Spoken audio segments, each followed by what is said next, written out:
Itong payatot na power bank na to ay kayang mag-charge ng 4 na gadgets ng sabay-sabay. Yes sir, sinubukan ko nga sa 4 na gadgets at lahat naman nagcha-charge ng sabay-sabay. Ito ang Unit 35 watts MagSafe Power Bank na may fast charging at wireless charging with 20,000 mAh capacity. Meron siyang dalawang USB port at isang Type-C. Dito naman sa ibabaw yung wireless charging pad na pwede sa Android at lalong-lalo na sa iPhone na may MagSafe. Andito naman sa gilid yung kanyang charging port para ma-charge yung power bank. Ito ang size reference niya sa iPhone 12 mini at ito naman yung Xiaomi 12. Nasa 222 grams lang ang weight nito. As reference, isipin mo na lang yung 1 kilong bigas, hatiin mo sa 4, nasa ganun yung bigat niya.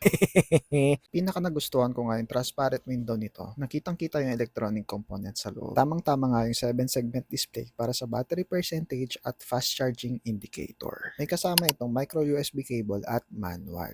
At ito naman yung mga available colors pero sa ngayon black pa lang yung nakalagay sa store nila. Hopefully soon ilalabas na rin yung iba't ibang kulay. Yun lang, thanks for watching and follow for more.